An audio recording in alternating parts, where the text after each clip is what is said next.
Many of us approach 2025 with a sense of gloom and depression, and that's totally understandable.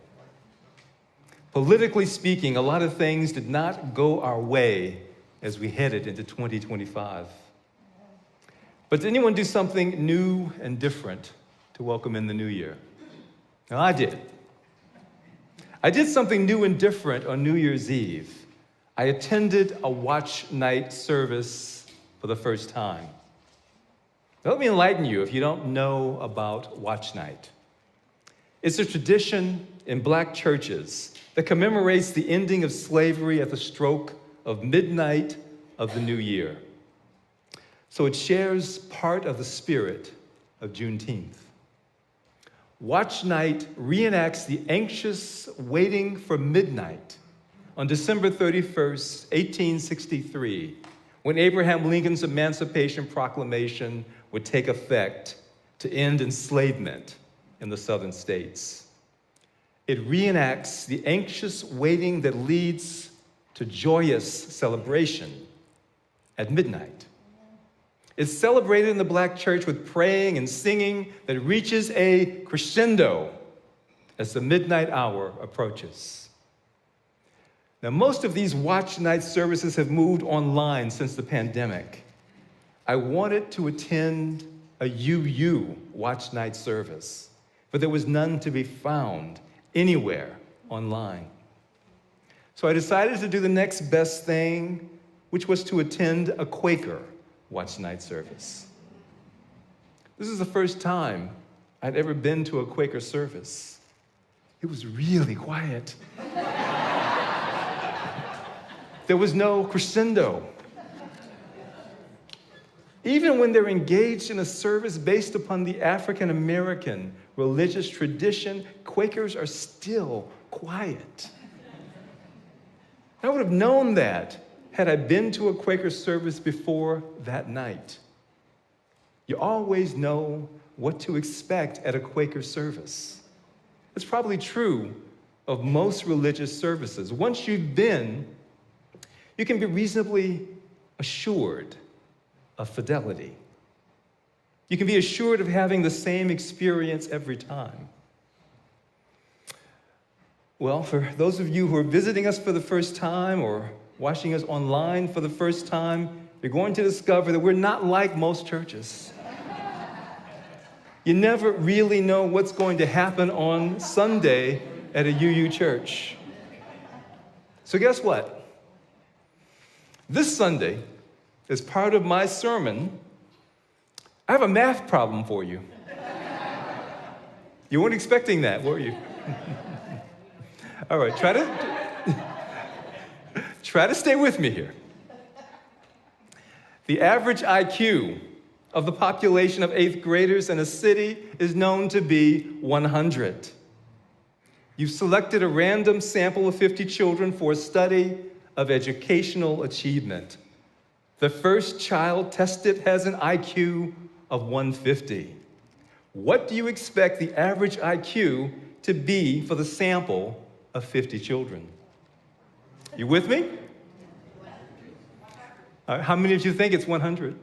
Just raise your hand. No, you're wrong. It's going to be 101. Do you know why? No? Neither do I. And I'm a neuropsychologist. The correct answer is 101. We have this on good authority, namely the Nobel laureate Daniel Kahneman, who published this example in a prestigious psychological journal to illustrate what he called belief in the law of small numbers. People tend to believe that a small sample, like 50 children, will be an adequate representation of a larger sample, like the 8th graders in the city. It is one of many erroneous and often unconscious beliefs held almost universally that bias us as human beings to make horribly self-defeating decisions. For proof of how bad human decisions can be, we need look no further than our most recent national election. human beings can make horrible decisions. And sometimes those horrible decisions correlate with limited education. There's no question that income inequality is a defining feature of contemporary America, but educational inequality may be far more determinative of how we think, and more importantly, of how we vote. As David Brooks, the political and cultural commentator, observes in his essay, How the Ivy League Broke America, as David Brooks observes, the less educated you are, the more likely you are to vote Republican. Now, you all know David Brooks, don't you? Yes. Yeah, raise your hand if you've read or listened to something by David Brooks. Yeah. Now, he is a conservative, but we still like him because he's from Canada. Yeah, it makes a difference. What Brooks is writing about is a change in American politics. In 1960, Brooks points out John F. Kennedy lost the white, college-educated vote by a margin of 2-1. But he won the White House on the strength of his support among white working-class voters with low education. 60 years later, Joe Biden lost the white working-class vote by a 2-1 margin, but he won the White House by winning the votes of people with college degrees.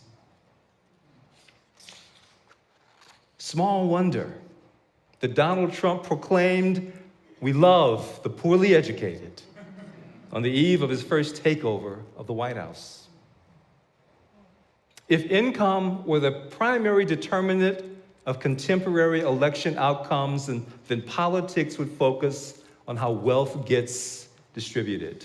Another Brooks observation. But with education being the driving force, politics becomes about values and culture. Where you stand on immigration, where you stand on diversity, equity, and inclusion, where you stand on women's rights, sexual orientation, and gender issues, where you stand on vaccines, on science, on nationalism versus globalism, where you stand on issue after issue in country after country has everything to do with your education. Education not only gives you the wings to fly, it determines where you land on the important issues of the day. But despite Donald Trump's professed love of the poorly educated, he and others of his ilk are not opposed to education. What they're opposed to is liberal education, and specifically the values of a liberal education. Hence their attack on Harvard University. What they worry about are the pernicious consequences of a liberal education for American youth. It's difficult to come away from a full, accurate, and inclusive account of American history and not be concerned with equity and justice in American society. It is a challenge to pass even a high school level biology course and not be impressed by the interdependence of all living things. You cannot take a college course in anthropology without thrilling at the vital pluralism of humanity. Now, my white freshman college dormitory roommate was from rural America, and he had never met a single black person in his entire life. He'd seen us on television. He watched the Mod Squad. If you remember that, you're old. He knew black people existed, but meeting one in person, that was a new experience for him.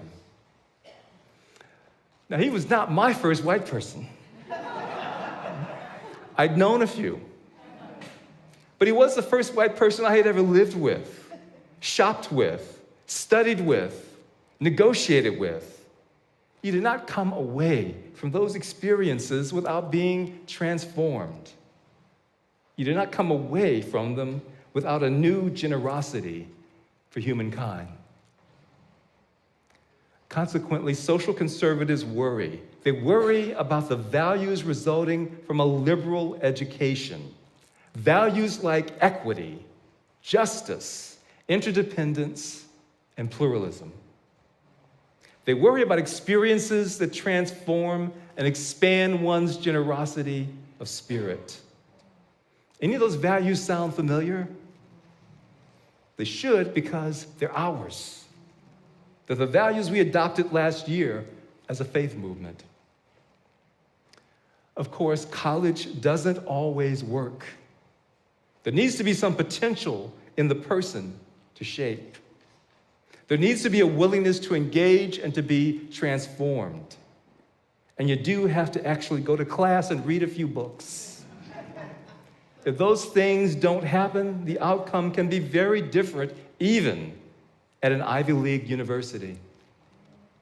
Donald Trump graduated from the prestigious Wharton School of Business with a bachelor's degree. He says he was first in his class. He also says he'll sue the Wharton School if they ever release a transcript. Now you can draw your own conclusions. Equity, justice, interdependence, and pluralism. Experiences that transform and expand one's generosity. Those values sound familiar, as they should, because the values of a liberal education are also the values of liberal religion. But there's one important difference. It wasn't always true, but it is now. At the center of those values of liberal education lies reason. And while it wasn't true even a year ago, now, at the center of those values of our liberal faith lies not reason, but love. And that's why I believe, and I encourage you to believe, despite the statistical fallacy, I encourage you to believe in the power of small numbers. And I say this even after an election year like the one we just had. We're not a big religion. Bless our hearts, I know that we want to be. But we've never been a big religion. We can and we should keep trying to grow. But I suspect somewhere deep inside we know. We know.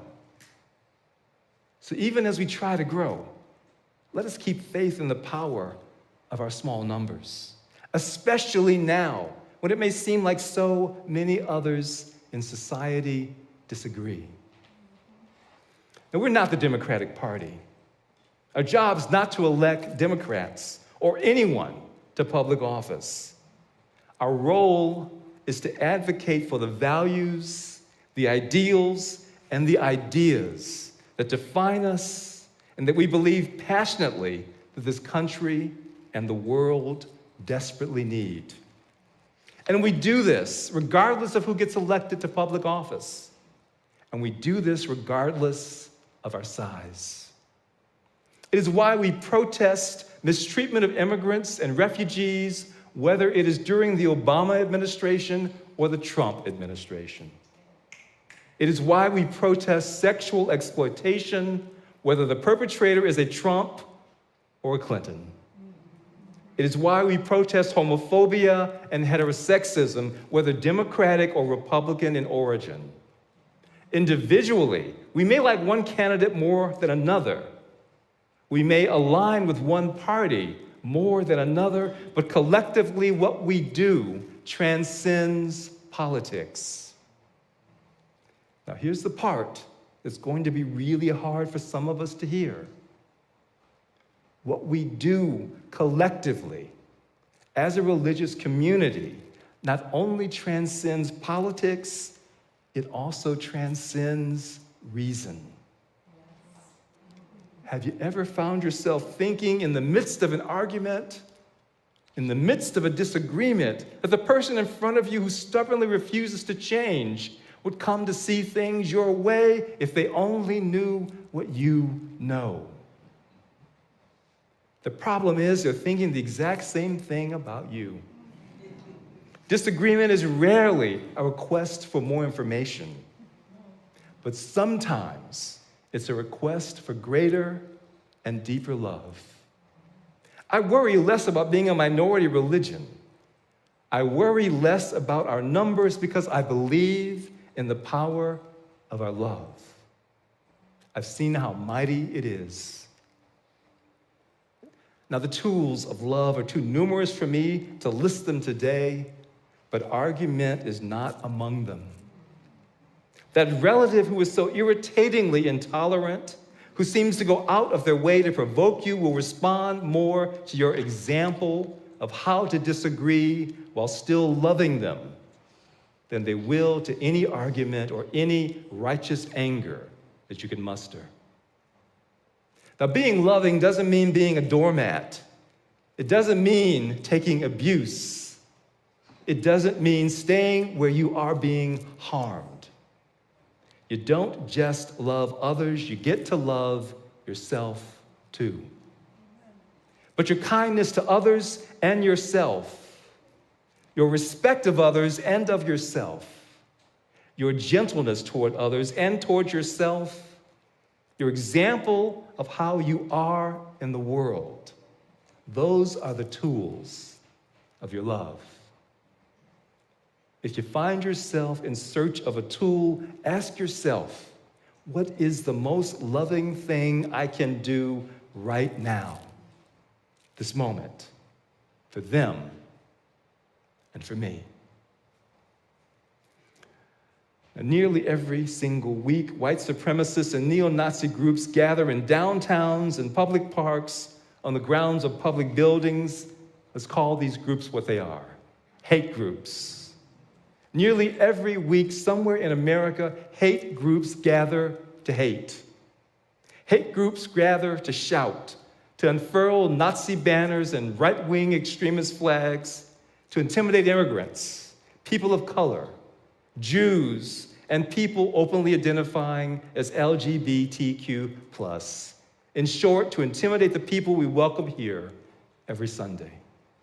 It's happened in Columbus, Ohio, in Waterloo, Iowa, in Nashville, Tennessee, and it's happened here in Metro Atlanta.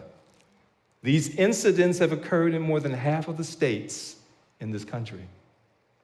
So I ask you to tell me, how do we respond to their hate? We respond with love. Love is at our center. We are on the side of love. This is what we fervently believe. This is what we passionately feel. This is who we authentically are. And this is what we unrelentingly do. Our numbers may be small, but our love is powerful.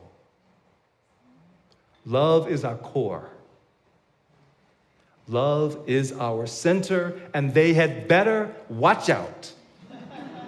Our love has and will continue to be the force bending the moral arc of city, of state, of nation, of world.